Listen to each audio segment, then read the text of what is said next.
Hello everybody, it's Lisa here from Singing Works. This video is about a brand new musical that I've written with Somerset composer Chris Grabham, and it's called The Chime Child. It has been especially written for local performers, singers, dancers, actors, musicians and stage crew, and we are planning a performance in the summer term. And we would love lots of you to take part. We will be uploading lots of resources to this playlist over the next few weeks to help you learn the songs and learn more about the show. And you can head to our Facebook page to find out more. There's a link in the comments below. So the background of the Chime Child.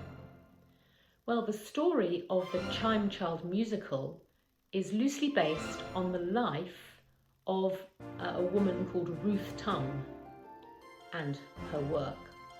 She was a Somerset folklorist.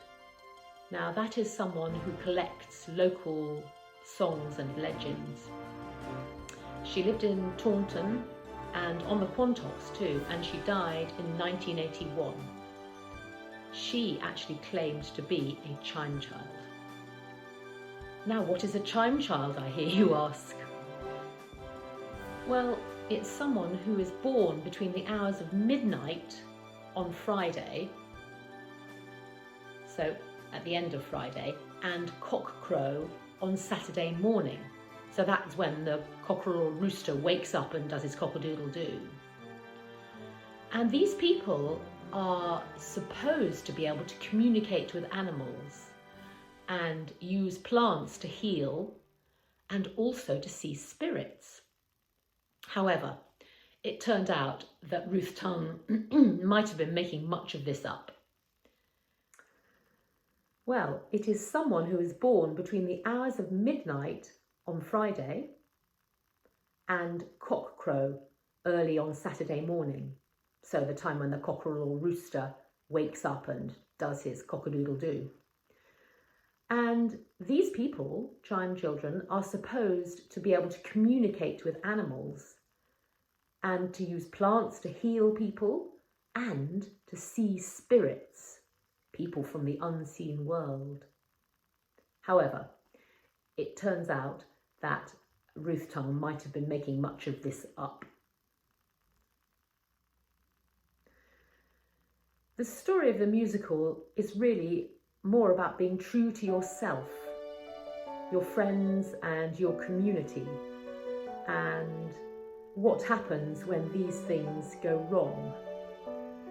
So it's a tale of peaceful village life and a threat to its continuation, but also with a really mysterious and mystical twist. It explores believing in yourself, loyalty, and bravery, and it also looks at the dangers of superstitions and the corrosive power of fake news. So all these things are relevant messages for us today. So the story of the Chime Child musical, we meet old Ruth at the start, who is mysterious and ancient. And she tells us about what a chime child is. And in the village, the children are getting ready to celebrate Gillivor's Day. And this is a bit like May Day. But their dance keeps going wrong. And unkind Kathy boasts about being a chime child. And she's mean to a boy called Tom, who really likes her. And then young Ruth and Tom wonder why Kathy is so horrible. The dance finally goes ahead successfully and a lovely cake is enjoyed in celebration. And then the audience see Kathy drop something on the floor. And the villagers eventually notice it too. And it turns out to be a scale from the tail of the girt worm of Shervidge. And this is a terrible dragon from a local myth. The old shepherd then tells everyone the tale about this girt worm and says that 3 signs will show that the dragon is coming back. Cathy makes the villagers believe that the 3 signs have actually already happened, and they all completely panic. But she laughs at their fear, and she boasts to the audience that she isn't a Chime Child after all.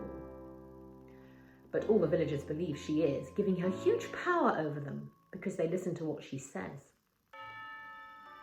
Tom and Ruth run into the woods where Ruth meets a messenger from the Grey Folk. So the Grey Folk are sort of like spirits or fairies. And this messenger tells her that Ruth herself is in fact a real Chime Child. And to prove this, lots of animals come out of the woods and talk to her. And Ruth knows then that she needs to go back to the village to try and get Cathy, who of course Ruth still believes is a Chime Child too, to help and to protect everyone from the girt worm. And of course she can use her Chime Child powers now. Ruth then realises that Cathy is actually a total fake, so Ruth realises, and she calls her out. And the villagers then begin to side with Ruth and believe her instead of Cathy. Cathy tries to harm Ruth to shut her up, but Tom saves her at the last minute. And in the panic, Ruth blurts out an ancient rhyme, and with a terrible rumbling, the king of the Grey Folk appears.